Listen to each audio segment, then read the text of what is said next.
Welcome to another episode of the Wisco Fanatics Show, where we cover the Packers, Bucks, Brewers, and Badgers basketball and football teams from an optimistic and realistic perspective.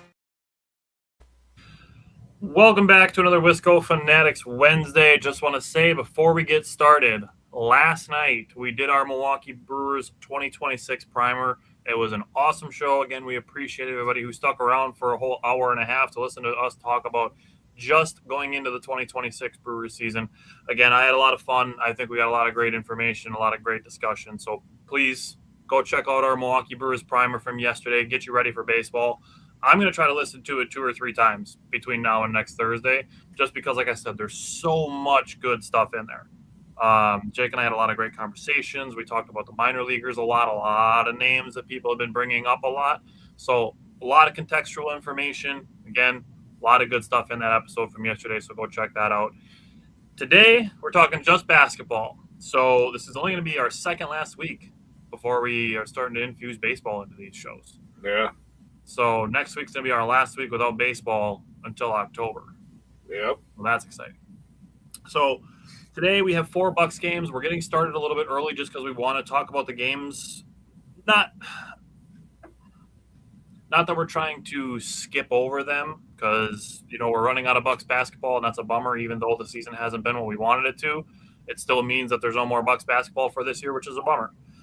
But we want to spend some time having some of the contextual discussions before we bring in Mike to talk about the handful of Badgers basketball games that we have to discuss on that end as well before March Madness starts tomorrow. So let's start with Bucks and Heat. And Jake, what did you take away from that game from last Thursday? Yeah, so much like I did last week, I'm doing 3 positives, 3 negatives. I'll have a few things to say after that, but I'll hold on to my contextual things until we have that conversation. My 3 negatives, I thought the defense was slow, to be honest. I'm not going to say a bit slow. I thought they were slow. I thought the closeouts were bad, and I think that we got lucky that the Heat only made 14 three-pointers. I thought the Heat ball movement was much better than the Milwaukee Bucks. And, I know they gave up a career high to blanking on his name, but he had 28 or 30 or something like that.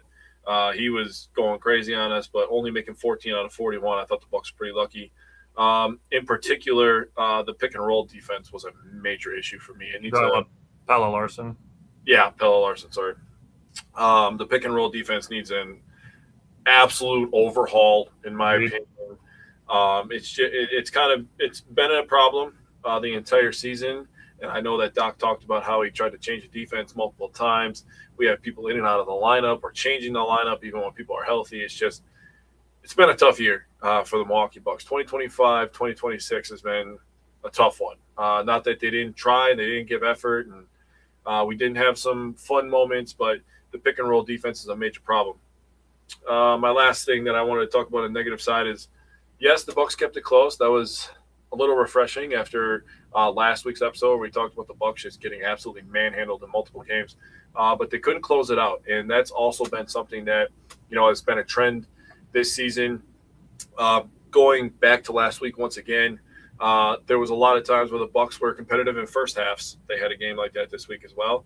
And then they just completely shit the bed in the second half. So for the Bucks to keep it close, have some errors in the fourth quarter where they couldn't, get over the hump and close this one out, kind of sucked. So talking about some positives, Giannis scored 30 points and he got downhill.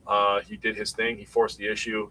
And the Bucks, when he was doing that, now I think they lacked identity overall in this game. They've lacked identity this entire season.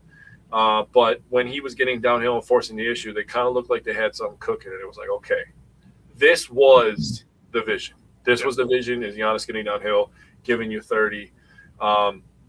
He was 12 of 24 from the field, 0 for 2 from 3. So 12 of 22 and scoring 30 points is pretty good, in my opinion, especially for a guy who's not 100%. He still wants to play. That's going to be a discussion that we have to talk about. Yep. I thought Rollins was pretty good, and I thought that Bobby Portis was pretty good. That was my second positive, is Bobby and Rollins looked good together off the bench, I thought. I think that's a duo if they decide to keep Bobby. Now, we'll have some offseason talk here in about a month, I would say. About a month. I think it's somewhere around there. Maybe early May.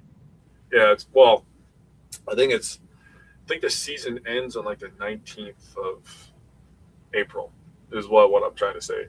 Yeah. So we'll probably give it a few weeks for some news to pass and stuff. But yeah. So, if they decide to keep Bobby, I think Rollins off the bench would be a better fit. Give him somebody to play with off the bench, and just let those be added duo off the bench, and have Kevin Porter and Giannis be a duo as the starters. But again, that's contextual stuff we'll talk about later. And my third one, because it was it was tough for me to find some positives in this game. I was doing these as I was watching it live. The Bucks didn't get blown out. That's a positive for me. That's growth when you're going into what they've been doing lately. The Bucks didn't get blown out. So with that being said, the rotations were weird again. Yeah, and honestly, I don't think that's going to change. We'll talk about that too. But yep. The trend, unfortunately, is the Bucks getting down early. Yeah. That trend, basically, if you take out the Pacers game, happened in 3 out of the 4 games this week. They got down 12 points in the first quarter. Giannis scored the first 8 points for the Bucks, and Miami was just pretty much wide open consistently. And I think that is more of a defensive scheme thing. And then I also think that that's a little bit of a player discipline / rotations thing, something that is not necessarily exclusive to this game, unfortunately. I texted Jake about one specific guy. I'm like, it's great that he can make shots, but he is useless on defense. And that's the guy who, when he sees the ball moved twice, isn't thinking about the ball potentially getting moved a third time, and then somebody's wide open. And we just cannot have that if we're going to be switching stuff. Either you need to be straight up man and you're going to take your chances off pick and rolls, or you're going to switch stuff, and then you need to make sure that you're rotating to the open guy. You can't just rotate once and think that you're done for the possession, because today's NBA, the ball moves too much for that. Sure does. It was good to see Taurean Prince get his first bucket in the second quarter. That's a feel-good story for the end of the season, if there is one.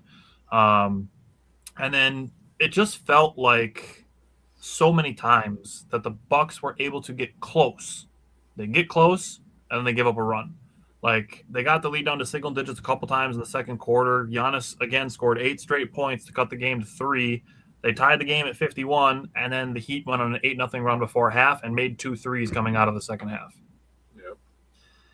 Third quarter, they went an 11-2 run to cut the lead to 4, gave up a 5-0 run, right back to 9. They got the lead down to 5 or 6 multiple times in the fourth quarter, and I get that. I'm going to talk about it later because I literally have the stats in front of me. That the Bucks get no foul calls, and that's kind of how that went in the fourth quarter. Giannis missed a couple free throws. The Heat went on a 7-0 run after it was cut to a 2-point game. And then Giannis took a 3 late in the game that I don't think was a good shot.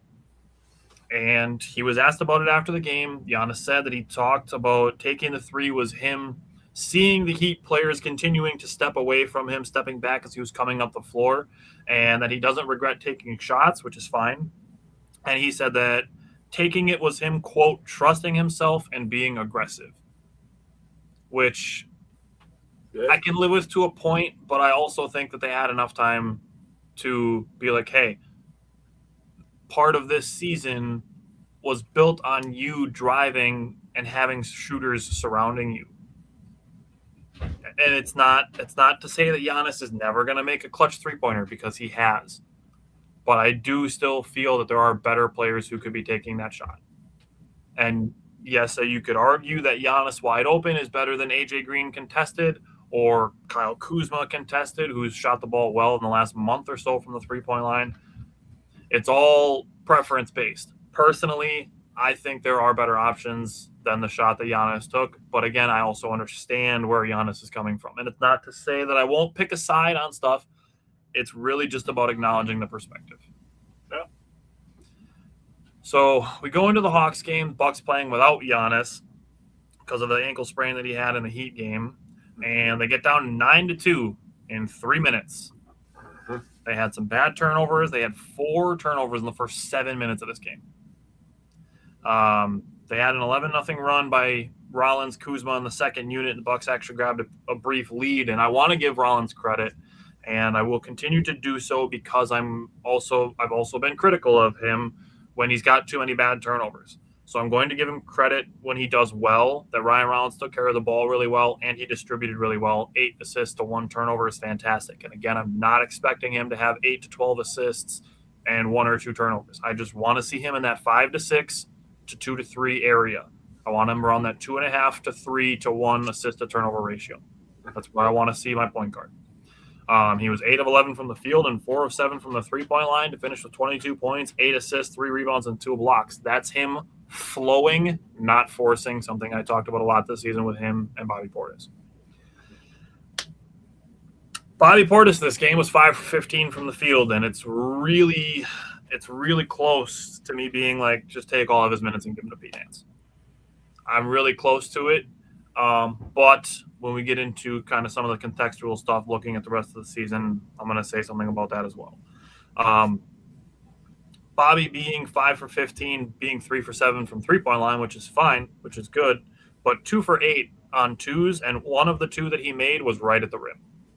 Essentially meaning he was 1 for 7 outside the restricted circle while allowing 10 of 17 from the field defensively. Whoa. That's why, like, I love Bobby Portis. I love what he's done for the team. I love that he's been here for years and that he's kind of embraced the culture and become part of the culture. But he's not helping us win basketball games. Nope. Kuzma was fine. I like him. He grew on me a lot this year, but I'm at this point, I want to see more Ousmane Dieng when he's back from his illness. And, you know, if you're looking at Ousmane Dieng, what you're going to do with his minutes, I'm fine with Kuzma getting some. I'm also fine with Ajax getting some minutes to see if anybody's interested in the offseason.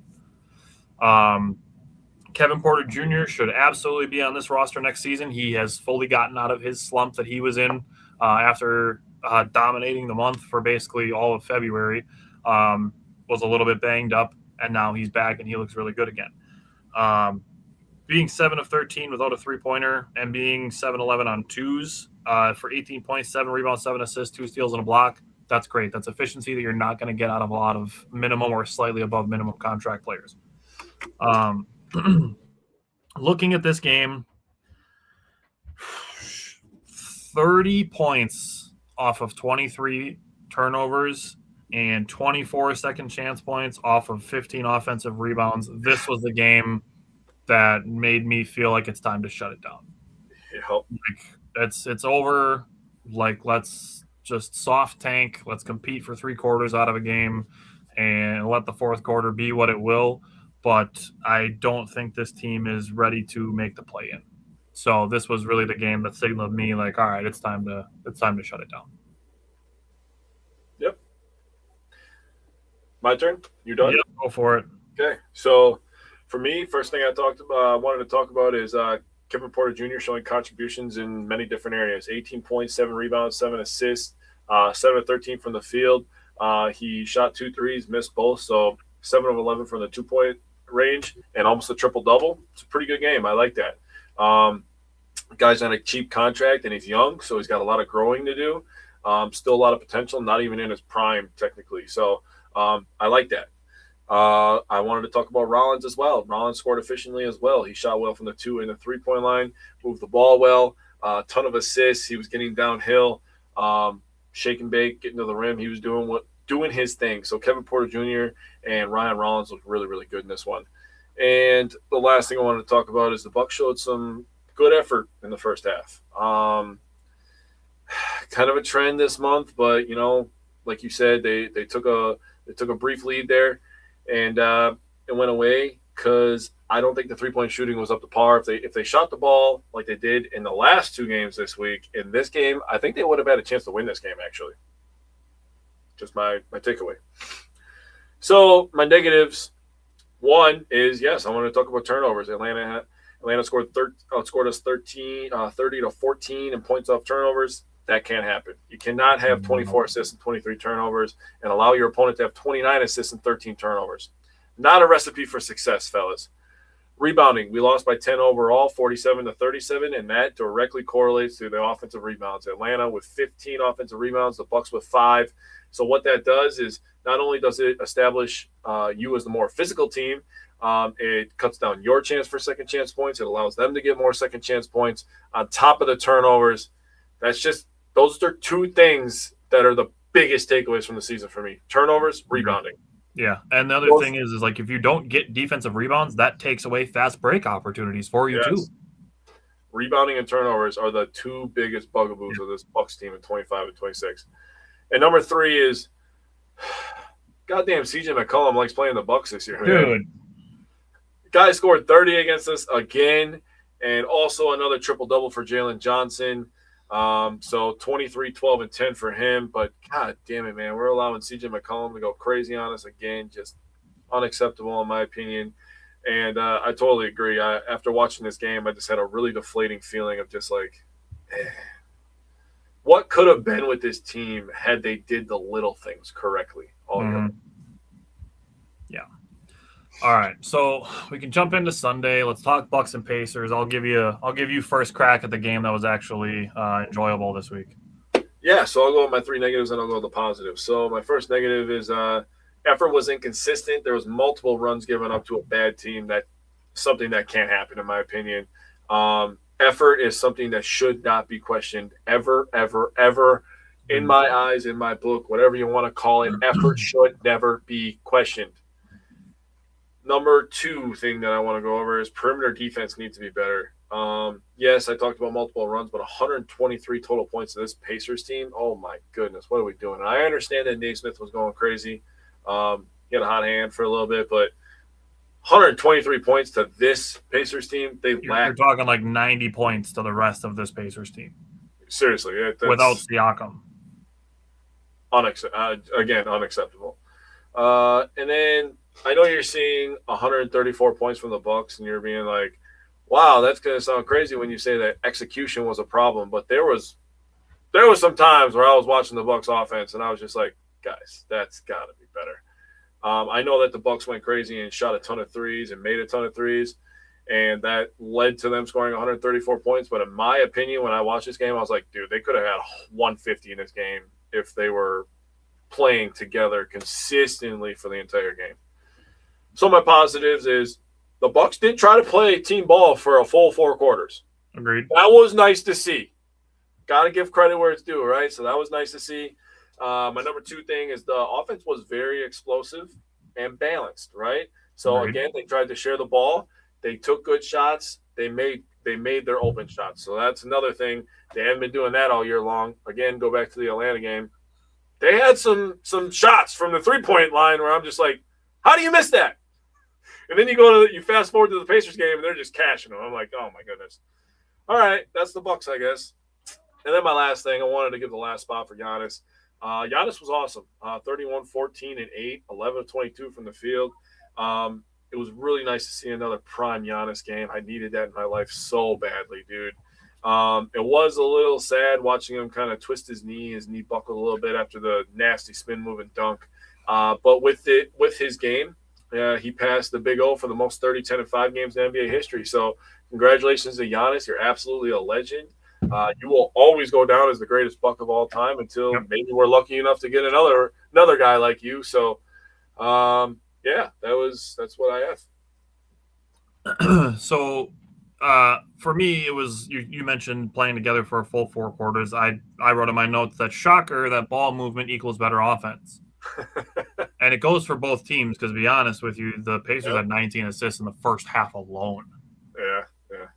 Which is what's keeping them in the game. I mean, that ball movement, seeing guys rotating, like I said, rotating the switches. If you're going to rotate, you're going to switch, you have to pay attention to where you're going to rotate next. You can't think that you rotate once and your job is done for that possession. You got to keep your head on a swivel.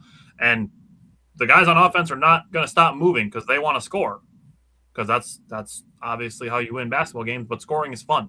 So guys will move around if it gives them an opportunity to score. Yeah. You have to want to defend. So that's going to be something I'm looking for in the offseason are willing defenders.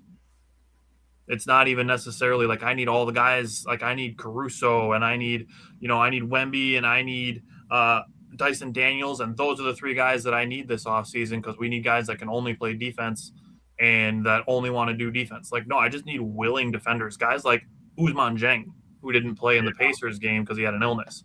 But the other couple things that Bucks need to do defensively is to figure out how to combat long rebounds.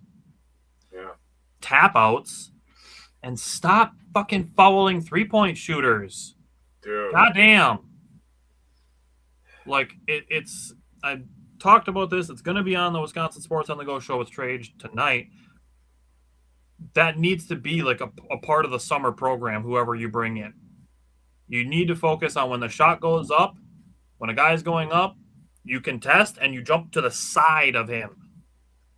You can't contest straight up towards shooters anymore.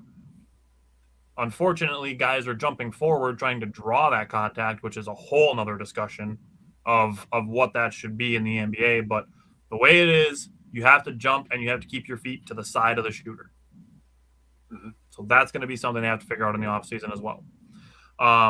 Was good to see the Bucks, like you said, moving the ball. 31 assists on 49 field goals is great. I'm very happy with that. AJ Green was back, 4 of 7 from 3. Obviously, he gives up some size, but it was good to see him playing really hard on defense, especially when he got switched on to some of the Pacers' big men. It's good to see that effort. Like you said, effort should never be questioned. Another game where Ryan Rollins was playing well downhill and distributing. He had 7 assists to 3 turnovers. I'm okay with that. That's above that 2-1. Again, I'd like it to be like 2.5. But I mean, if he had 7 assists and 2 turnovers, it's 3.5 to 1. That's great. I'm fine with that. Also shot well from the field again, being 8 of 12 from the field and 3 of 5 from the 3. 20 points, 7 assists, 2 rebounds, 3 steals. Great. Bobby Portis, he bounced back. He had a really bad game against Atlanta, really good game against Indy. He was 11 of 21 from the field and 6 of 11 from 3, which is super fun to watch when it goes well. He had 29 points, 10 rebounds, 3 assists, and 2 steals. That's awesome. Taurean Prince had 13 points off the bench. Good for him. He was going pretty well in the third quarter. Kyle Kuzma gave the Bucks 8 assists out of the 31 that they had. Like, there's good things that the Bucks can do against bad teams. Like, you know, the vision shows in some of these games. Yep. So I don't think that the Bucks need to completely tear it down and rebuild in the offseason. I think they need to kind of retool, make a couple changes, get another big piece, and make a coaching change, and they're ready to go, in my opinion. Yeah, never mind. I want to get into the contextual stuff, but I'm holding on. We'll finish this. We'll run through the Cavs game quick, and then let's talk.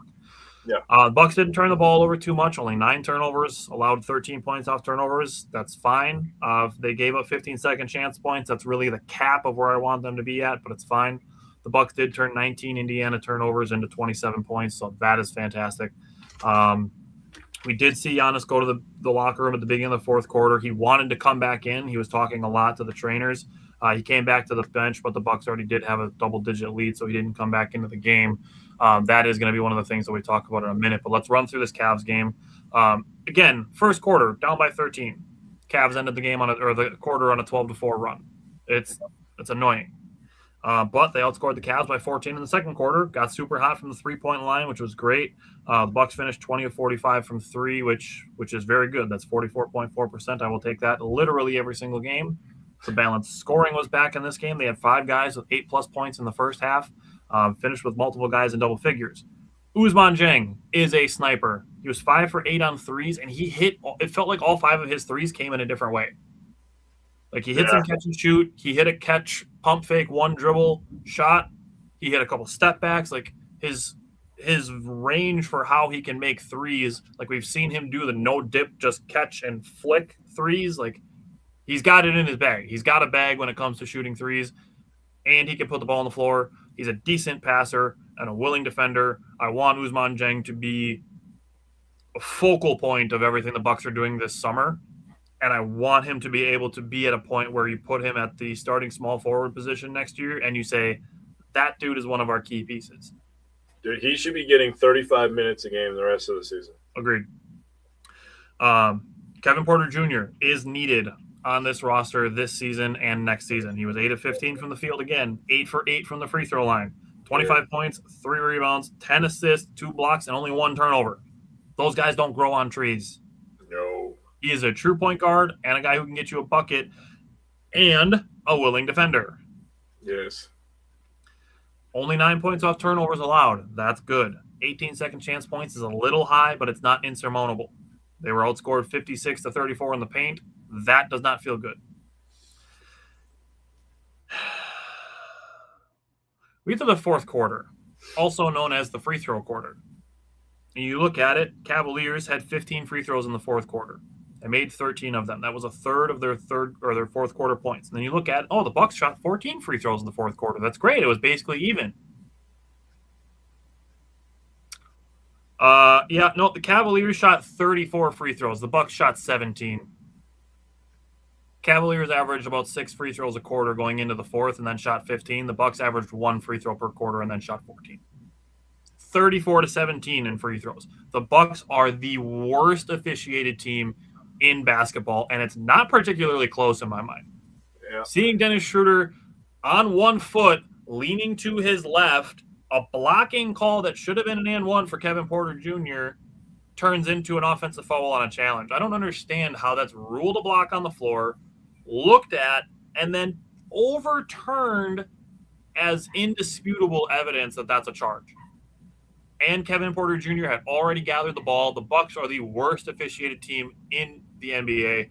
The Bucks are 29th in free throw attempts in the NBA. The only team that is below them is Boston, who are third in the NBA in three-point attempts. The Celtics don't really attack the rim.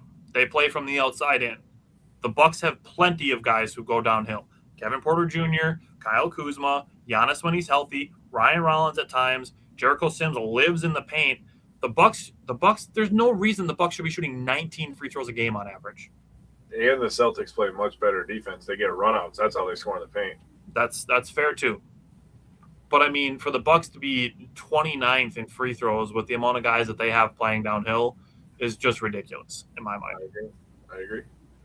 So I think the Bucks are by a wide margin the worst officiated team in the NBA because you look at the game from the field goals. The Bucks shot 2 more shots. They both made 42 field goals. The Bucks dominated the Cavaliers from the three-point line. The Cavs were 12 of 36. The Bucks were 20 of 45, plus 8 on free throw or on three-pointers. 8 of 9 if you take the extra ones away that the Bucks made. They outshot the Cavaliers by 11% on free throws, on three-pointers. And then you get to free throws, and it's 27 out of 34 to 12 for 17. I don't want to go back at the end of the season and look and see how many times that the opponent shot or made more free throws than the Bucks even attempted. And I'm not saying that every single game should be even amount of free throws for both teams, but again, the guys that I listed off, you cannot tell me that the Bucks don't have enough guys playing downhill that they shouldn't be earning 20 to 25 free throws a game, and that they're averaging 19. Yeah, I agree. Again, for an opponent to be shooting 34 free throws and the Bucks to be shooting 17 is ridiculous. Because you can't tell me that the Cavaliers are that much more aggressive than the Bucks are. Well, you got star power with Harden and Mitchell, so those guys are going to get their calls. I don't give a shit about that. I'm that it's biased that way, but I do not give a shit. I'm just saying because the reason why officiating is so heavily criticized. Oh, I agree. And obviously, people are catching on to it a lot this season when it comes to a certain blue and orange team that's in the middle of the country. Yeah. So, what did you think about last night? And then let's talk about the rest of the season. Yeah, so my first takeaway was way too many free throws, actually, to be completely honest with you. Way too many free throws. It's just ridiculous at this point. Doubling us in free throws. I know the Bucks had no Giannis and no Turner, but I don't know. Kevin Porter Jr. was cooking last night, and he could have probably had more free throws. I know you mentioned the 8 for 8. Probably could have had more. Paint defense, wanted to talk about that too. 56 to 34. Absolutely ridiculous. We lost a fast break 15-0. 15-0. We scored 0 fast break points. I think that's like the second time in the last week and a half they've had 0 fast break points.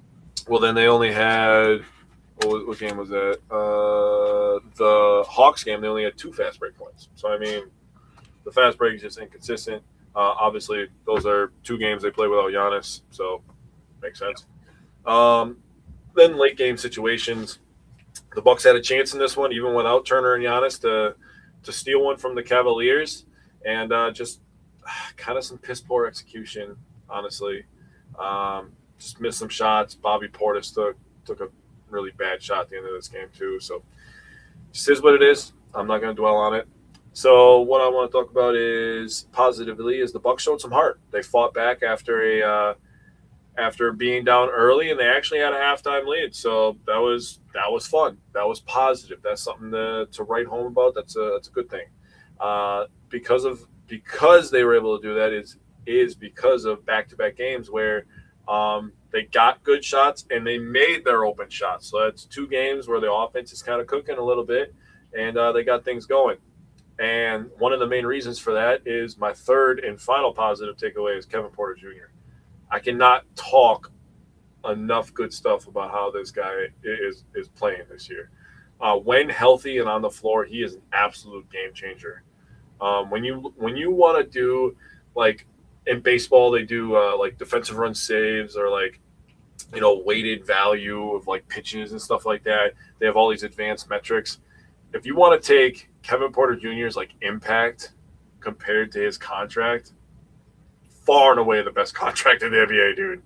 I don't even think that's close. Like, you cannot show me another contract as small as his and show me a guy that can give you a 25 and 10, dude. I would say outside of like rookie deals, but yes, I get what you're saying. Yeah. I mean, he's on his second contract, so right. Or third contract. He got a big deal with the Rockets that got like nullified, right? Because something like that.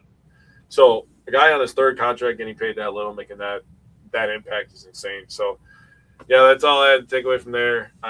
Oh my God, the 2 people I hate the most, and I know hate is a strong word, but the 2 people I hate the most in the NBA on the same team, Dennis Schroeder and James Harden. I was like, puke! I don't want to look at these idiots. Yeah. I can't stand Dennis Schroeder, dude. I'm so happy that he fumbled. And James Harden is probably my least favorite player ever. That dude's a cancer. As soon as he got traded to the Cavaliers, I'm like, well, they're not winning the title. Oh, dude, yeah. And what did I text you last night? I was like, this Cavs team is not as good as their fans probably think they are. They're not. I'm sorry, they're not. No, I agree. They're a second-round exit in my mind. Oh, yeah. I would take They're not beating the Celtics or the Knicks. Or the Pistons, for that matter. I would take the Pistons, yep. I would take all those teams. And I'd take the Raptors over them. The Raptors, yeah, they have a lot of size. They're physical. The way the Hawks are playing right now, I would take the Hawks over the Cavs, dude. 10 straight? Hard to argue right now. That'd be interesting. Fair. Okay. So the Bucks have 14 games left. 8 of them are on the road, including the 3 that we'll have next week. We're going to have Utah, Phoenix, and the Clippers. Those are going to be the 3 games we have next week. So some of the context stuff. I know I mentioned Doc Rivers and a potential coaching change, and you wanted to jump in and say something about that. So I figured I'd give you back the mic and let you say what you wanted to say about that before we talk about one other thing. Just, my God, dude. At this point in the season, Doc, and I know that it's already come out that you're going to retire, please, for the love of God, try to set us up for next year. Like, just start stripping minutes from some people. Jang should be playing 35 minutes. Pete Nance should be exclusively in the lineup. Stop moving AJ Green all over the place. The guy can't get comfortable anywhere. You're putting him at the 2. You're putting him at the 3. He's starting. He's on the bench. I get it. You're trying to win. We're 12 games under 500 at this point, dude. 1 more loss, and we're guaranteed 500. 2 more losses, we're guaranteed losing season. Just put your people in and just let it ride, dude. Let's just see what happens. Give these guys minutes. Kevin Porter Jr., Ryan Rollins, Nance, Jang, Green. I mean, I like Kuzma. I would be okay if Kuzma comes back next year. He is a willing defender. If that's, and I agree with you. Kuzma's a willing defender. He can move the ball. He can finish in the paint, and he's become a pretty good three-point shooter. I understand his contract is massive, and a guy that could be used to swing another guy over here. But I would be okay if they keep Kuzma next year. The guy that needs to leave, and again, I am going to sound redundant to you. I love Bobby. It's time. It's time. It's the same feeling the Packers had when Brett Favre was just like, I'm retiring. It's time, okay? Bobby needs to go to a team that'll just let him chuck. Yeah. The Bucks need a backup power forward that's going to at least try to be something on defense. They need, and I know that Miles Turner is a good shot blocker and Giannis is a shot. They need another fucking shot blocker, dude. And Sims is, for a guy who can jump as high as him, he just doesn't have the defensive ability to be a shot blocker. obviously. He's more of a switchable defender and a rebounder than a shot blocker, like a rim protector. Agreed. They need another shot blocker off the bench that could alter shots and force Kevin Porter Jr. to get into the fast break, force Ryan Rollins to get in the fast break. So that is just my piece on the coaching. Whoever they get, and I'm 100% on board with you, they need a younger guy because they need some new, fresh ideas, man. Yep. Yeah. So I hear what you're saying on the Doc thing, and I talked myself in a circle into acknowledging the other perspective that you could either A, give Bobby and Kuzma 0 minutes because they're not in your long-term plans, or you give them 30 minutes a game and you say, ball out, raise your trade value. Either or is fine. I do still agree with you that regardless, Ousmane Dieng should be playing 30, 35 minutes a game, and Pete Nance should probably be playing 30 minutes a game. What you do outside of that, I don't think, and I looked at the minute totals from the Cavaliers game last night, I don't think anybody this season is going to top 35 minutes in a game. No, I don't think so either. I mean, and should have been 40. I'd be cool with that too. And I don't think Giannis should play another game this season. And I get that he's going to be pushing back, and Eric Name reported it today that Giannis and the Bucks are kind of butting heads on that. And unfortunately, I side with the Bucks on this. And it's to protect Giannis from himself because he's played twice in the last week and come down with 2 different leg injuries than the already nagging leg injury that he's had. Yep. He's twisted his ankle and twisted his ankle / hyperextended his knee both in the last week. Dude, I don't care about these last 14 games as much as I care about the next 82 that will follow that. Yeah. Like, I get that you want to be on the court, and I love that about you, but, dude, Giannis, it's time to focus on next season and shut it down. Yeah. And if he gets to a point where he is, say, 100% and he wants to play, it should be 25 minutes or less. And I think that's maybe a compromise they can make is they can say, okay, if the training staff okays it, you can play 25 minutes or less, but you're not getting back to a full workload this season because it is not worth the risk. I 100% agree with that. Yeah, I wanted to have that conversation.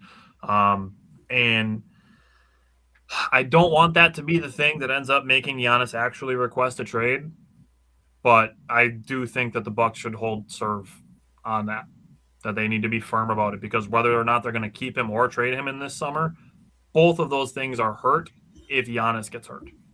Yeah, the trade value obviously goes down if he's all banged up, right? Nobody's going to want damaged goods. So, yeah, I agree with you on the Bucks need to just stand firm and tell them, like, hey, we're trying to help you here. We care about you as a person. Like, you know, and I'm not trying to, like, get too personal, but, like, Giannis, you got a family at home, man. Like, you got a bunch of kids over there. Like, you got to be able to play with them. You can't be all nicked up or bruised. Like, I know you're used to being, hurt, but you're injured right now, and that's 2 different things. And again, like I've said it a bunch of times this season, those calf injuries, those calf strains, they precede Achilles tears so often. You've literally seen it happen to one of your teammates last season. You saw it happen to him in the playoffs. That's not what I want for Giannis this season next year. And it's a little bit messed up to say it, that I do think if something like that were to happen, that it pretty much guarantees that Giannis is a Buck for the rest of his life, because I think the Bucks will probably still offer him that Supermax in October. Oh, 100%. So, there's that, which, I don't want that to be the reason that he signs it, but because that means that we're going without Giannis next year too. But I want to, like I said, I want to see Giannis for 82 games next season, not for the last 14 of this season. Okay. All righty. We're going to switch over to the Badgers. We're going to bring Mike in. We got 3 Badger games to talk about this week, so we're going to hit the transition and get into some Badgers.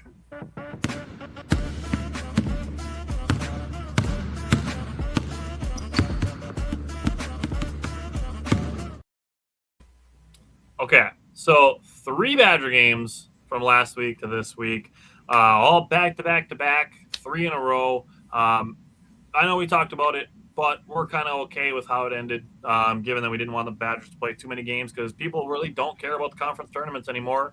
unless your name is Purdue and it's going to bounce you up to a 2 seed. But other than that, nobody cares about the conference tournaments. It seems no matter how many Greg Gard has won or been in the championship for, people only care about March Madness. So we were okay with them getting not early out of the Big Ten tournament, but maybe a day earlier than they have been the last couple of seasons. So hopefully that they come out tomorrow with a bunch of fire and some good rest, but not too much rust. So let's start with game one, Badgers in Washington. Mike, what did you take away from the guards? Yeah, boys, good to be back, obviously. I guess going into this first game, right, the biggest question is, like, how are these guys really going to look without Nolan Winter? That's going to be the $1 million question going into this. It kind of is tomorrow, too, given if he's not 100% or not. But, I mean, for the most part, I think that overall the team played very, very well. And, diving into this first game with Nick Boyd, he set the tone along with John Blackwell to get things going, I would say, for the most part in this Washington game.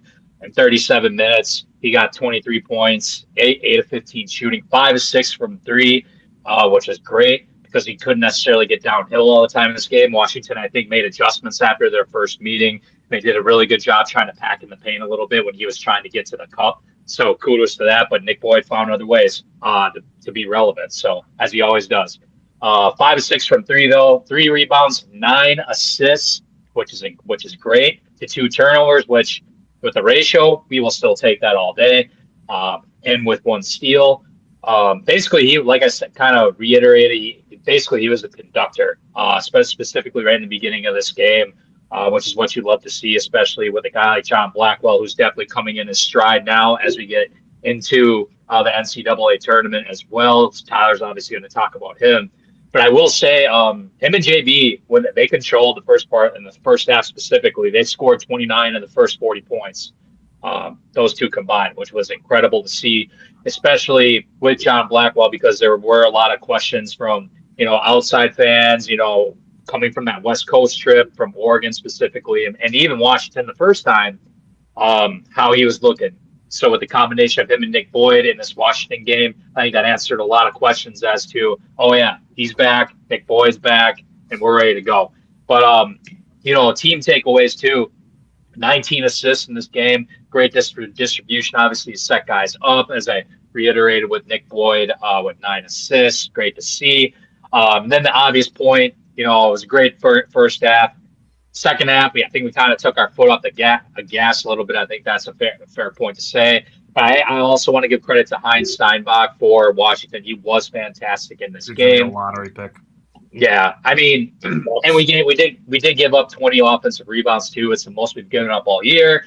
But I am going to counter that a little bit because I think this is literally our first or maybe second game when we haven't had Nolan Winter in our starting lineup. So that doesn't just affect our big man. That also affects with what we want to, how we want to do things, defensively as well as a whole. So is it good to get a game like this, I think, out of the way against a team like Washington? Don't want to trash them at all too much. But I think it was a good example of how we can look, going forward if we have to go without Nolan Winter any more given point in time, whether that's in the tournament or beyond. And, that's about it. Hayden Jones did get 10 minutes, had 3 points. He had a very nice and one in that first half. But, I mean, overall, I'll take a win all day no matter how ugly it can turn into, specifically in the second half. But, we're moving on. Yeah, like you said in that second half, there was a 21-6 Washington run that occurred in about 6 minutes. And the Badgers got outscored 36-24 in the paint, 20-9 in second chance points. But Badgers didn't turn the ball over. The Badgers are now 20-2 when they have 6 or fewer turnovers, and they're 8-0 when John Blackwell and Nick Boyd score 20-plus points. Oh, yeah. So John Blackwell opened the game with a 3. He scored 13 points in the first half, got himself some clean mid-range looks, which is something that I've been looking for him for the last couple of weeks. His first bucket of the second half was a beautiful up and under layup, followed by another mid-range, another layup, and a 3. He was scoring at all 3 levels against Washington.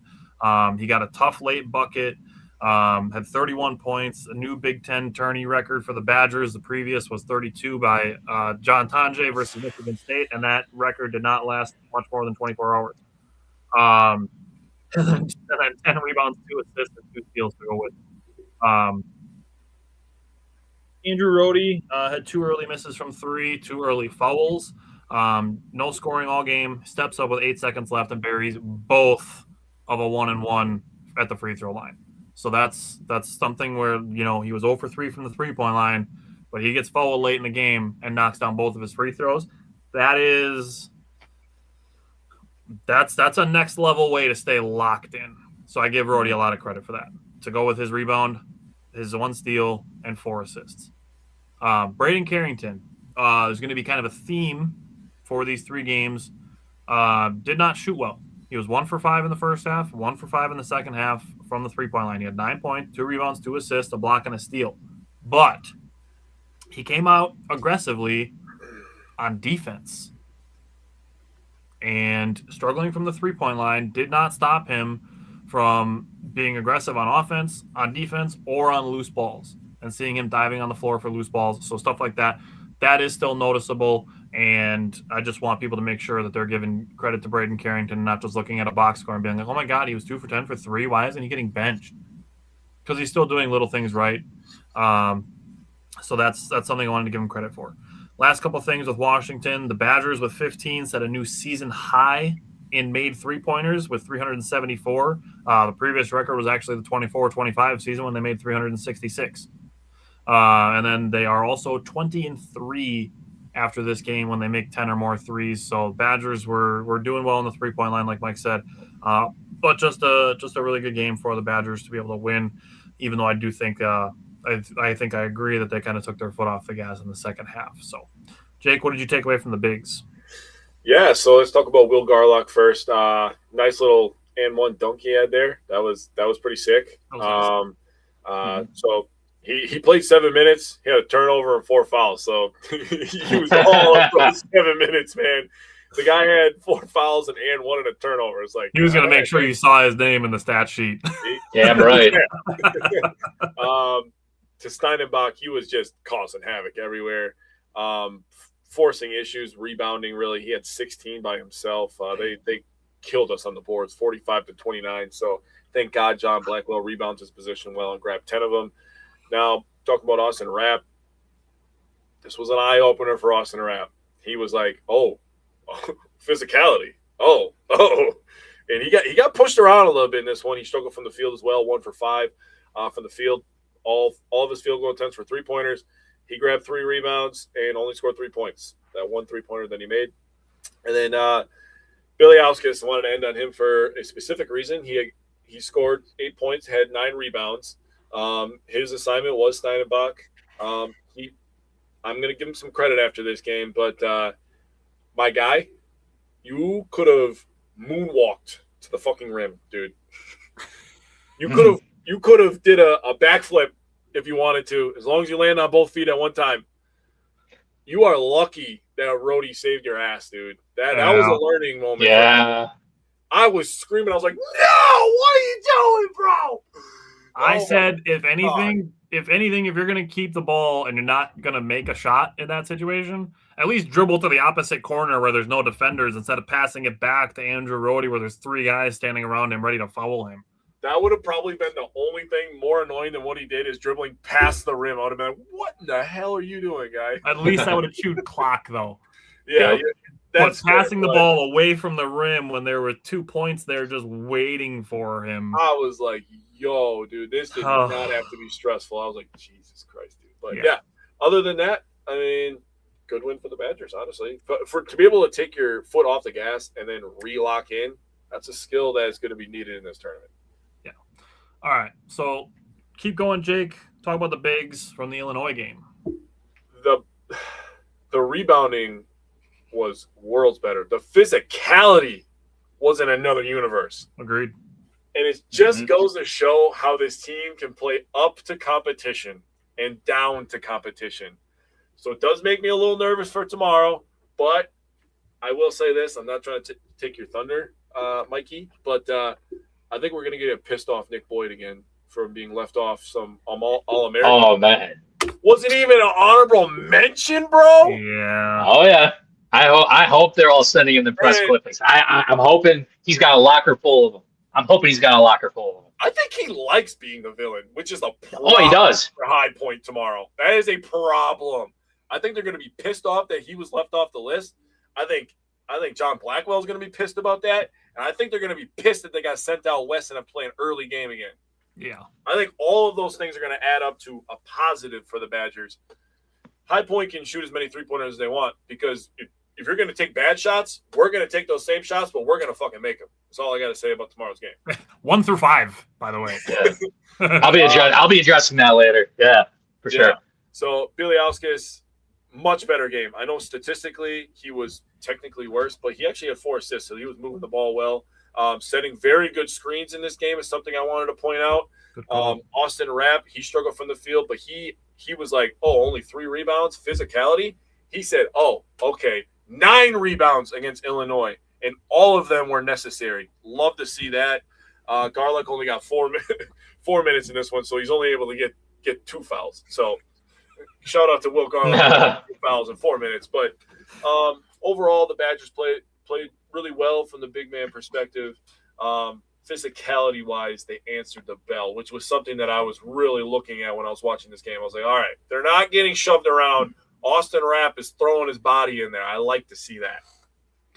And I agree on the physicality. I actually have it written as like a bracket for both Andrew Rohde and Braden Carrington that they were both competing hard on defense, but getting let down by officiating a little bit. Yeah. Some phantom calls in this game, and I'm sure Mike would have it in his notes that Nick Boyd got called for a foul for Keaton Wagler falling down, just literally just missing a step, and Nick Boyd standing there getting called for a foul, And it's crazy that there were Illinois fans thinking that the Badgers had the better end of officiating because outside the last 8 minutes or so, it was awful the way that this game was officiated. So it evened out in the last 8 minutes in the overtime, but there were some horrible calls that Illinois got in their favor. And this was essentially another home game for Illinois. No shit, too. So we 100% at home. And we still got a 5 seed, dude. What the fuck? Yeah. So looking at Rohde and Carrington again, cold with not a lot of playing time in the second half. He only played 15 minutes total. In overtime, missed a free throw. I mean, it is what it is. He was 0 for 4 from the three-point line, but he worked hard on defense. And same thing goes for Rohde.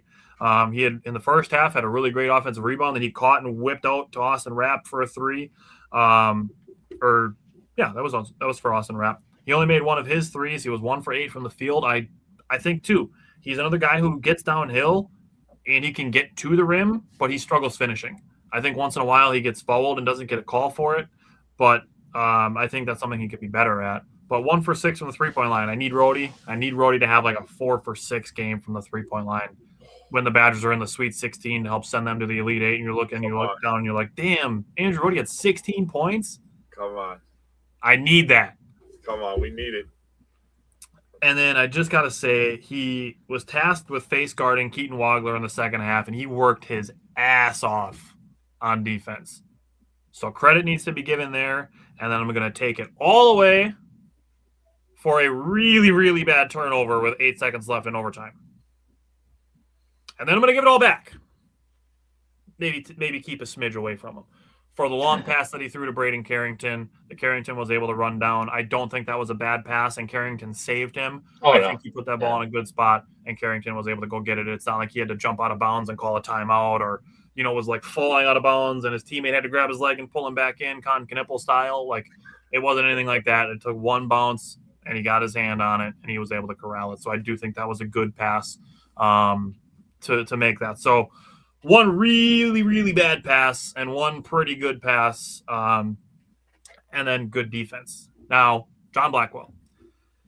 With 10 points, he passed Ethan Happ's record for 121 points in the Big Ten tournament. So John Blackwell is now the Badgers' all-time leading scorer in the Big Ten tournament. If you look at totals, he didn't take his first shot until there was 13 minutes and 46 seconds left in the first half. Took him almost 7 minutes to take his first shot. Finally got a 3 to slow Illinois' roll. Got a really tough transition layup. Him and Boyd were just carrying everybody else. Yeah, they were. He had 14 points in 13 minutes of the second half. 0 turnovers is fantastic. I love that.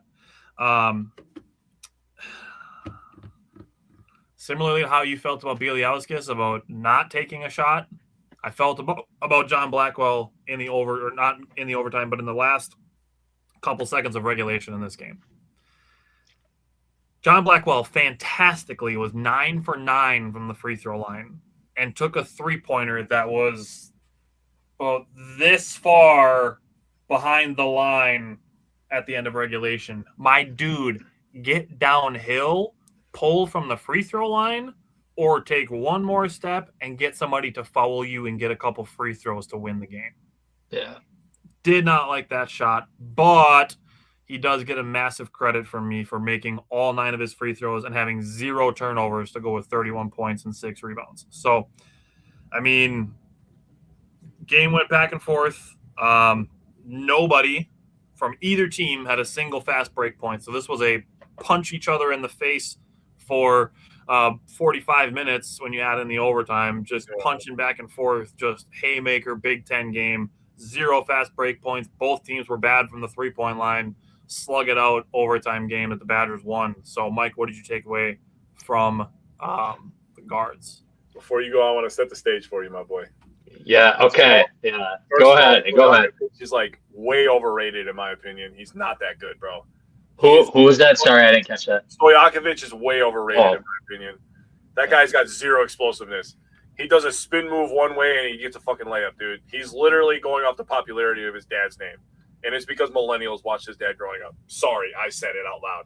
Secondly, I love that Brad Underwood, when he was interviewed talking about the NCAA tournament, said, well, we don't have to face Nick Boyd, so that's a good sign. So let that be the stage setter for you. Well, here, I'm going to be a smart ass here. You guys know Nick Boyd wasn't the MVP of this game, right? You know who it was. I'm trying to be a smart ass. Who was it? Kylan Boswell was the MVP of this game. Hey, you're not wrong, dude. You're not wrong. Oh, man. He obviously, that dude woke up a sleeping giant, and I think he was a big reason why Nick Boyd did what he did and destroyed his ass. No, I mean, this was one hell of a game. Quick stat line, this is now the 5th win in a row against top 15 opponents for the Badgers after this one, so that was great. But Nick Boyd, I mean, one hell of a game, man. I mean, he wasn't perfect. I mean, he did have 3 turnovers, but I mean, my man put in 40 minutes of work, 38 points, 12 of 20 from the field, 12 of 13 from the free throw line. Excellent. 5 rebounds, did get 6 assists, 3 turnovers, so 2-1. Not terrible, but not the greatest either. But 3 steals as well. So, I mean, yeah, this was the JB and Nick Boyd show. Clearly, Tyler already pressed on that a little bit. I mean, 9 points combined between the two of them. Yeah. I think another thing goes to show, they did this against Michigan as well. They showed this in the second half of the year. We can get down, if we get down 10, 15 points, we don't lay low anymore. We don't, fold over.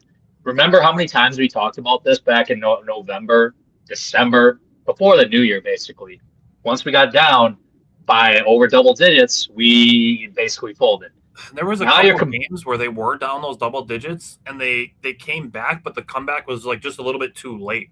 Like it happens where it's like a little bit earlier in the second half with like 10, 11 minutes left. And then they're like, shit, we got to lock back in, and not like 4 to 6 minutes left. Like the TCU game was the one where I was like, okay, they were able to make a comeback, and it was a closer game than it, appeared to be for most of the second half. But the comeback attempt was just a little bit too late. I think that's the difference in what you're talking about. Yeah. I mean, you think about that, you think about BYU, you think about Nebraska, where like that game was pretty much over from 10 minutes into that game. But no, I think, obviously there's some fight with this team. They just don't quit, especially in these last two games. But for example, Illinois goes up 60-45 in the second half. Nick Boyd and John Blackwell scored the next 27 points. Yeah, like that's nuts. And I guess going back to Nick Boyd, I definitely skipped this point. I'm sorry. Once him and Boswell got into it, it was game on, right? I mean, Nick Boyd then would go on to either score or assist on the next 10 points at the beginning of that game. So fast forward. I mean, obviously, like Nick Boyd did not want to. This is a guy. I'm gonna say it again. It's gonna help this weekend too when we get past Arkansas and High Point. But Nick Boyd, he's the reason why we go and get a guy like this with this experience. I keep harping on this, and I don't think enough people are looking into the fact, yes, we have, people have like their good freshman guards, maybe some All-Americans, but not a lot of them have as much experience as a guy like Nick Boyd, who's played in Final Four, who's been in a Final Four. He's been in a tournament last year at San Diego State. And I think he's just got that different mentality. He's bringing that different culture to Wisconsin basketball because he's the guy that voices himself, right? We've talked about that too, where I'm not jiving John Blackwell at all, but he's like the more, he's more internal. I would say the same thing for like a Nolan Winter too. But when you have a guy like Boyd who's more vocal, he wants to get the crowd into it and stuff like that. Granted, sometimes he screws up immediately after he does that on defense, but he makes up for it for the most part. But bring it up from a culture standpoint, I think that's a big part of this too. With firing these other dudes up, playing for each other. Clearly, you see that when they rallied around Nolan Winter, like these last 3 games, that, hey, we're still forced to be reckoned with. Nolan, you get healthy, we're going to compete in the meantime. But I think another big point in this Illinois game, we were able to shoot. We were able to, score without shooting the 3 well. We were 10 of 41 from 3. I know it's not the worst thing in the world. That's still 41 threes, and we only made 10 of them. But I mean, Nick Boyd's stat line kind of shows it for itself. He got to the free throw line, was able to get downhill on guys in the second half, specifically as well. But we found a way to win without shooting the 3 ball well. So I think that's also a good sign, kind of heading into the tournament. I know it's kind of our bread and butter. We want to shoot the ball over 35% from 3 for sure in a game. But I think beating a team like Illinois, that's impressive in itself. If you can do that without, shooting the 3 ball that well. And Jake, I'm glad you brought up the rebounding statistic because Illinois, for people who don't know, they are the tallest team in the nation. They're the nation's tallest team. And we still found a way without Nolan Winter being in the damn game. We out-rebounded them 37-36, I believe it was. So they're just finding different ways to win, which is great. After this game, it's like, shit, bring on Michigan, right? It's like we might as well win the whole goddamn thing since we won. So, yeah, kudos to Nick Boyd. And he broke John Blackwell's record, too, which lasted 24 hours, as Tyler said. But then in the press conference or with the Big Ten analysts, JB was like, hey, records are meant to be broken. So he's all for it. So that was a great, nice little sign off there. But, yeah, they set a new record together also. It was the first time that they had a Badgers duo score 30-plus since 1968. Yeah, that's insane. Before my dad was born. My dad. And Tyler calls me old. You are old, but all right, hey, let's run through the Michigan game. Michael, I'll let you stick with the guards going into Michigan. What did you take away from the Big Ten tournament semifinals loss? Yeah, I'm going to give props to Michigan for sure, specifically on Nick Boyd. They definitely disrupted him quite a bit. I think that's kind of one of those things where Nick Boyd was playing under Dusty May for a couple seasons, knows his tendencies. We're going to game plan for him. So, no, I mean, they did an outstanding job on Michigan. But it was a defensive, I would say it was a slugfest to start the game, right? I mean, Wisconsin and Michigan combined 2 of 14 with shooting to start. 11 turnovers, most in the first half, collectively, which, again, it was a slugfest. But, Nick Boyd, 37 minutes, 14 points, 6 of 20 from shooting. Not the greatest day. 2 of 7 from 3. Did get 5 rebounds, 5 assists, only 1 turnover, which is great, and 5 steals. So he was still making a huge impact in other areas. But I'm going to give a lot of credit to Michigan, borderline #1 team in the country. They definitely, stopped Nick Boyd, I would say, for the most part in comparison to what he has been doing for most of the year. But he did have his clutch moments, right? The main thing was hitting that clutch 3 to tie things up. After one of our boys went nuclear, hitting a few threes for us. But I mean, obviously with this stat line, Nick Boyd's still a gamer. I would say he's not going to let that kind of stat line face him, even in bigger moments at the end of a game. He could care less what his stat line is. He'll come in the clutch for you. So, I went back to my point too. I'm going back to my point from the Illinois game. This is another example of, we can take a punch. And again, we played one more game than Michigan. We all called it out in the chat. The legs looked a little tired at times. I mean, Nick Boyd was definitely short on a handful of his shots, I would say, especially in that second half. But I mean, we the reason why we're so dangerous is it only takes one guy to get going for us, to make one or two shots, and then the dominoes fall, which is what happened. But and it goes to show we can take a punch down to 15 in Michigan. It's great. I absolutely love the guard play going to March. I know this wasn't the result we wanted. Obviously, Tyler's going to talk about Blackwell in this game. I absolutely love having Nick Boyd on my team. But I mean, they're the most talked about guards in the freaking country damn near right now because of this Big Ten tournament that they just put on. So didn't like the end result at the end of the day, but I really like where we are going into the tournament, and we did get that extra day of rest, and then I guess Hayden Jones did get 10 minutes. He had 1 rebound and 1 steal. Other than that, let's move on to the NCAA tournament. I'm nervous. I'm excited, but let's get this thing going. Yeah, so you mentioned the slow start. The two teams combined scored 5 points in the first 5 minutes of the game. It was 3-2 with 15 minutes left, and that's how you end up with a 68-65 final. I think a part of where Michigan pulled away is that the Badgers started the second half 0 for 5 from the three-point line while Michigan was getting to the rim. That was a big difference. And the Badgers only got 5 free throws this entire game. So the getting to the rim, I think, was a difference maker. Looking at Rhodey and Carrington specifically, both of them were trying to drive and get to the rim, but neither of them could finish or get a foul call. It was kind of a bummer to watch, but again, they were both playing hard on defense, which I appreciate. The Badgers had 10 turnovers, which is allowed 11 points off turnovers, but Michigan had 9 offensive rebounds and 17 second chance points. Wisconsin only had 7. So I think that was another difference maker there. But looking at Braden Carrington, he had 2 early fouls, rebounded by having a fantastic chase down block in the second half, blocked a dunk attempt. That was awesome. Great hustle. Love that. He started hitting a little bit in the second half. He finished 2 of 5 on threes. He drew an offensive foul.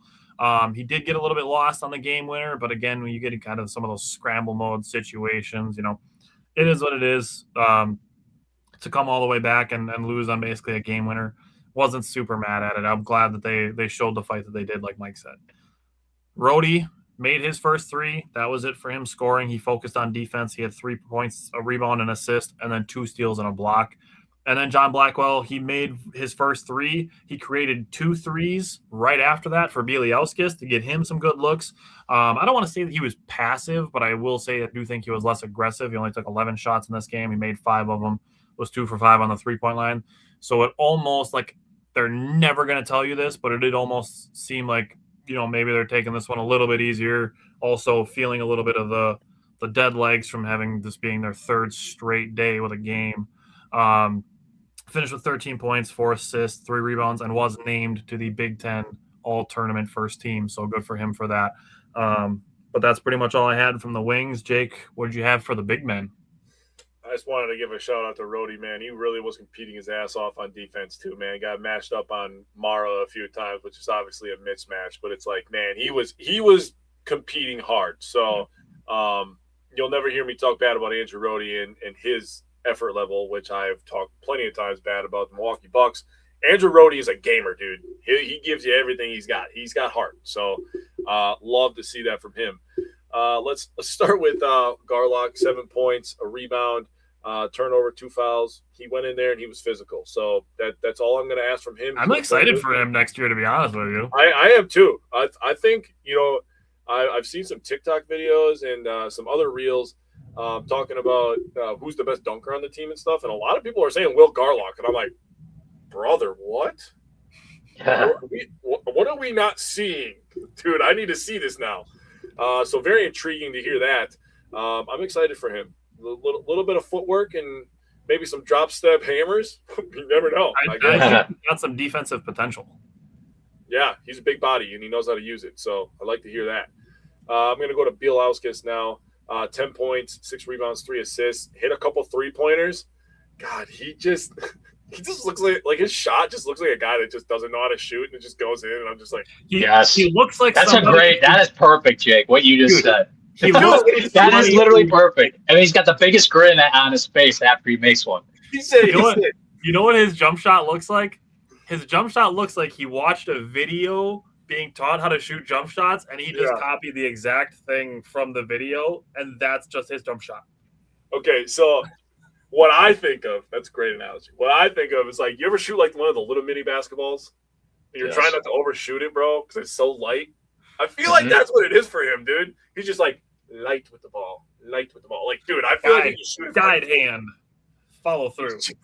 I'm like, all right, hey, I'll take the 3-pointers. You got to talk about Austin Rapp, right? Yeah. Might as well.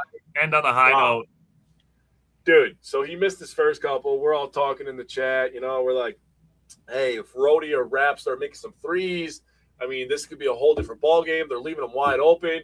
He makes the first one. I'm like, all right, cool. Hey, covers off the rim. Makes the second one. I'm like, oh, nice. All right. He's getting some rhythm. Makes the third one. I'm like, got to give him his heat check, bro. He makes the fucking heat check. I'm like, yo, you better call timeout, my boy. He makes number 5 in a row. I'm like, brother, I'm pulling up the pants, bro, just like I did, bro. I pulled up my pants, bro.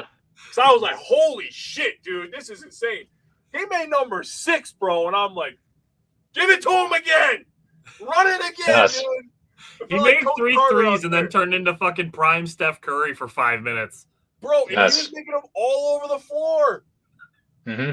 All different spots, dude. Once he made the pump fake 1 dribble pull up, I'm like, oh my god. And it was a moon ball. It was like Braden Carrington, like. I mean, that one was good, but I think the one that he made in the corner, because I think that he actually aimed that one. If you watch that one again, the one in the he was trying. He was like fake. He was one of. I think he like drew the defender off like guard a little bit because he did like a fake pass but he had the ball literally.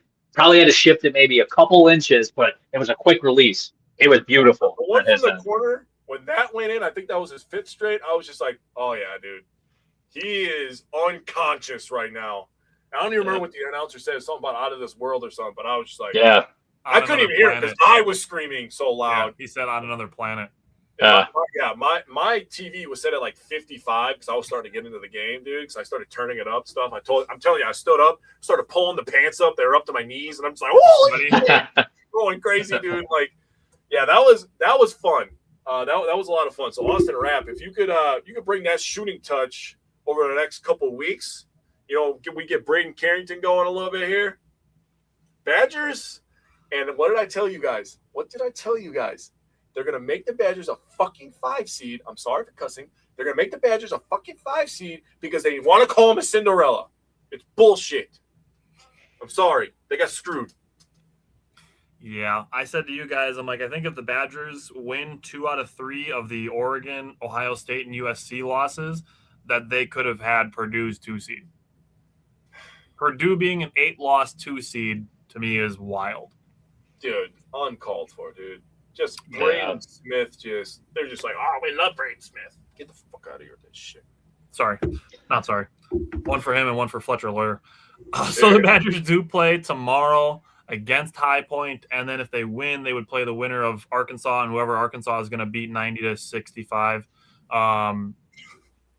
Just because Arkansas is another high-scoring team. So that's where we're going to be. In my mind, it's going to be between High Point and Arkansas, should the Badgers make it to Saturday. It's going to be the first team to 90 wins in both of those games. So is there anything else you guys want to say? Looking forward to the tournament starting tomorrow, but I'm ready for it, and hopefully this is the year that the Badgers break the Sweet 16 curse. You go first, then I want something to say. You want it? All right, cool. Yeah, I mean, there's definitely a couple questions coming into this, right? Again, I kind of touched about it in the beginning of the show. Nolan Winter, he is going to play, but I'm curious to know, is he really 100%? Can he actually go 30 minutes against in a game, I meant to say. So that's something we obviously will be monitoring. Hopefully he's damn like 80, 90% at least, but ankle sprains freaking suck. But no, this High Point team's interesting. I mean, they have no quad 1 wins or losses. They have 2 quad 2 losses, and they have they won like all their quad 3 games, and they're 6 or 7-0. So no, they're not battle tested, but these guys did average 90 points in a game. They do have a lot of grad students and seniors on this team. So they do, there's a lot of guys that do have experience from other schools for the most part that do bring that experience. And when you have playing a team that has won 14 consecutive games, even with questionable competition, it's something that you do have to respect as an opponent. So I hope Yeah, exactly. So, but as far as, play style goes, I mean, kind of similar somewhat to what the Badgers like to do. They shoot a lot of threes. They do like to get to the free throw line, not as much as us, but they do like to get to the free throw line off of forcing turnovers. So watching them a little bit, they're going to try and force turnovers at the top of the key. When we make that swing pass to like the wings or whatever, to like a Rhodey or Blackwell on the side, I think they're going to try and jump that numerous times because they like to be aggressive with stuff. Then they like to get in an up-tempo pace.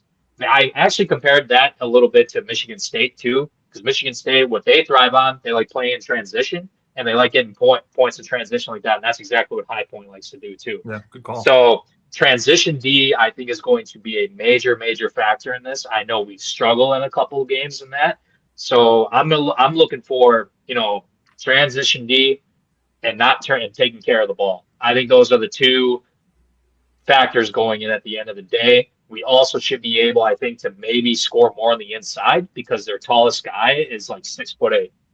So it's, I definitely expect to win this game, but I think taking care of the ball and transition D, that's going to be the two major things in this game.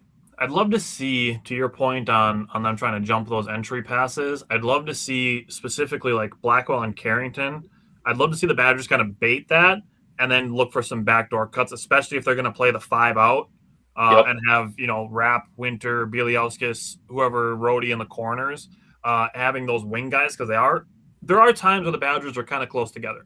But if they can kind of bait that entry pass, because they do make it a little soft sometimes, I'm not going to lie, and turn it into a little pocket pass and maybe get Braden Carrington another poster dunk on somebody, or get John Blackwell some easy mid-range or layups. I think there's an opportunity there to maybe take advantage of some of their aggressiveness. So I agree with you. Jake, what do you want to say going into the tournament? Yeah, Mike was talking himself into a circle and took both my points, you son of a bitch. My bad, man. My bad. You're good. You're good. Just give me shit. Yeah, taking care of the ball is my first thing I wanted to talk about. High Point likes to force a lot of turnovers, and they like to speed you up. But the Badgers, to your point that you've been talking about, Boyd and Blackwell with their experience, they both played in a ton of these tournament-style games. They're not going to get sped up too much. And I think that Nick Boyd is absolutely going to feast inside. I was going to talk about how I think that High Point's going to take some bad shots and it's going to get some runouts for the Badgers. I would like to see, if you could do this, I want Carrington in the weak side corner and not Rhodey, because I think he's going to be able to feast on that weak side with them trying to jump a bunch of passes. I'm down to have the bigs down in those corners too. True. Bieliauskas and obviously Nolan Winter to shoot those threes too. Let's get some confidence going. Let's get I'm saying, because I need Carrington to have that confidence. I need him to make some shots, because we're going to need him against Arkansas, because Arkansas is real, bro. They got a lot of athletes on their team. Yeah. So it'll be interesting to see what happens tomorrow. Very excited because March Madness is back. Dude, let's go, man. I'm going to be in Madison, so we're going to be live and see what happens. All righty. Appreciate you guys tuning in again. One more thing before we go. Again, we mentioned it at the top of the show. Go tune into last night's show. We did our Brewers primer last night. Tons and tons of Brewers info in there. So please go tune into that. It's an hour and a half of great Brewers discussion between Jake and myself.